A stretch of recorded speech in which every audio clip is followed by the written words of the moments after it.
Follow-up framework is what I'm going to break down for you today for modern agents. But before we get into all that, please like, comment, subscribe, share, all those fun things. Follow the links below for all the other good things. But the thing I'm going to get into today is the topics you should be covering and kind of some of the process that goes with following up with your leads and your people, whether online or offline. I'm going to show you how to use this process and the system that I think you'll like a lot more, that is more modern, it's more conversational, it adapts better to agents, and it adapts better to the client and the consumer who's experiencing this. So I'm going to go ahead and jump in to sharing the screen and just show you the back end. So these are the two things that I look at whenever following up with the lead and working with any type of lead. So this is the thing, is this isn't just for online leads. This is also for open house, SY, friends and family, networking, like all of your in-person things. This still works on. This is basically what to have a conversation on and how to follow up on this conversation and keeping it very relevant and to the point, because at the end of the day, like, your clients value their time and their attention, and you really got to be short, quick, to the point, and just cover the things you need to cover. In a lot of ways, it should be 80% them talking, 20% you talking, by covering the right topics and asking the right questions about them. So LP Mama, if you've been around for a little bit, is probably familiar to you, but there's a better updated version that I came up with called Malta. I wanted it to be Malta, kind of like Italy, but it didn't quite work out that way because we got to get price range in there. Maybe if I included price range with approved, you could make it Malta, Italy, but whatever, you get the point. The first thing you need to go over though is their motivation.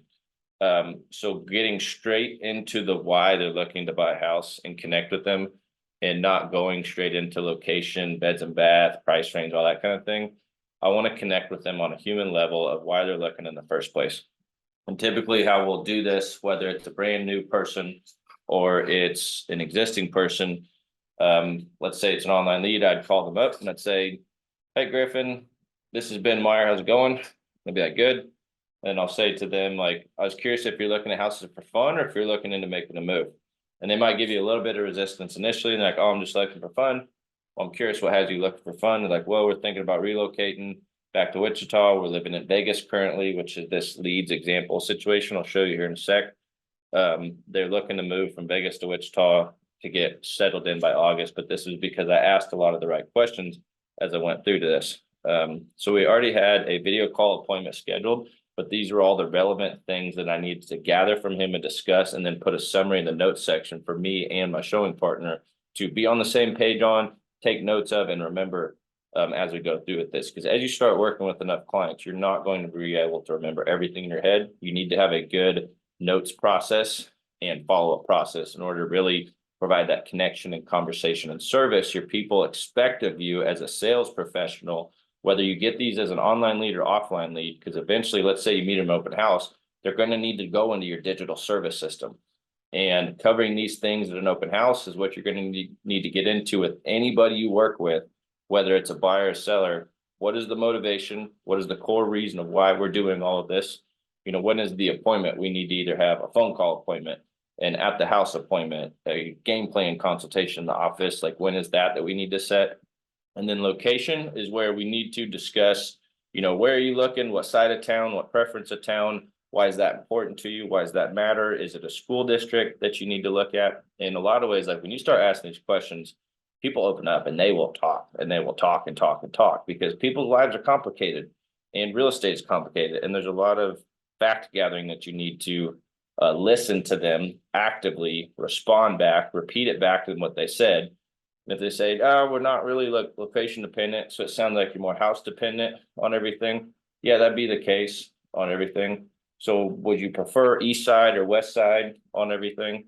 And they're like, no, I think I want the east side more. It's like, well, why the east side? I'm curious why the east side is important to you. Like, well, we just feel like it's a bigger city feel. So, but you're getting the gist of how you want to ask questions, but then go deeper to really understand these people. And then timeline, this is probably one of the biggest ones that goes in with motivation. Because if they're not looking to move till later, there's nothing in the world you can say to try to speed their timeline up. And it's really more about like, what timeline are you on, so that I can be on the same page with you, so that I'm being attentive to you, but also not pushing you and forcing you through the process faster than you want to go. That's probably the biggest, most important question you can ask people is the timeline that they're on. And obviously price range, and then have you been approved? Would it be helpful to connect you with our local mortgage broker? So these are the 6 things you need to cover from the start and ongoing because they change.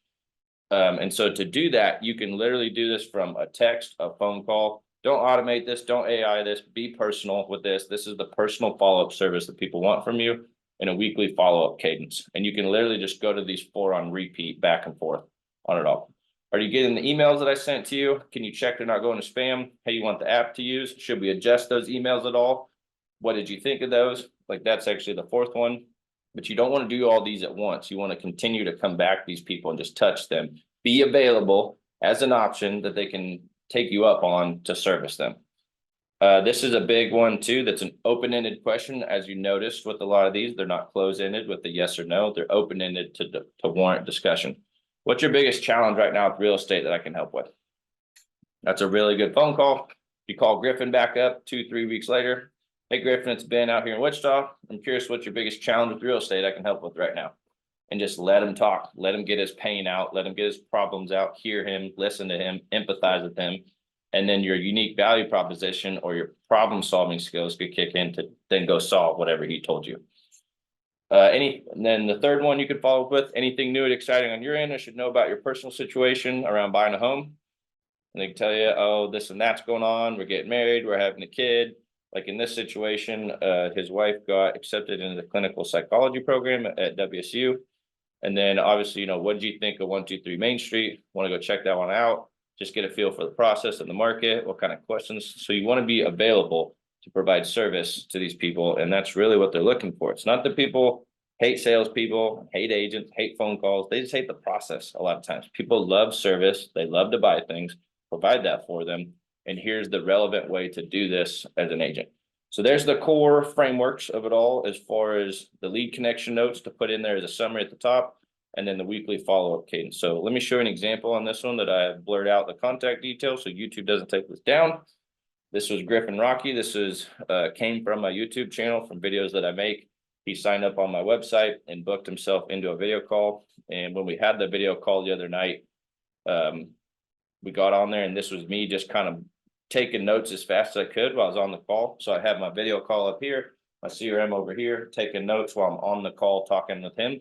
And I was talking to him, taking notes, letting him know I was taking notes and just kind of listening, taking notes, but then also responding what he's saying. But I made sure to cover all of these things when it went to motivation, approved, timeline, location, price range, and appointment. We did a video call since him and his wife are moving here from a distance.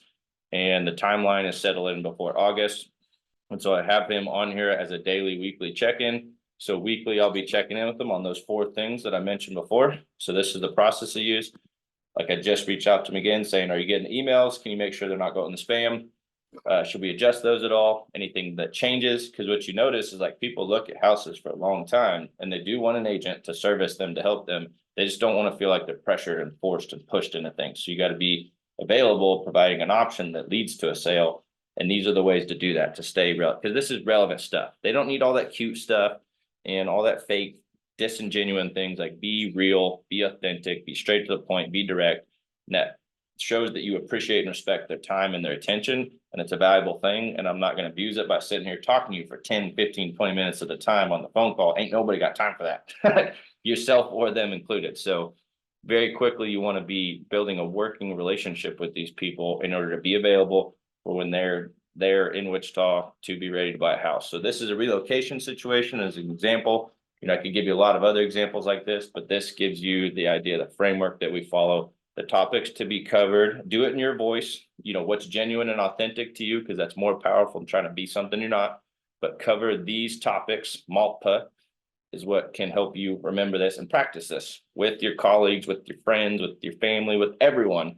Do this. And then this is the weekly follow-up cadence, because a lot of times people are like, what do I say when I call people? What do I cover? What do I ask them about? Just throw this question out there and then have a conversation, banter back and forth, and then end the conversation and move on.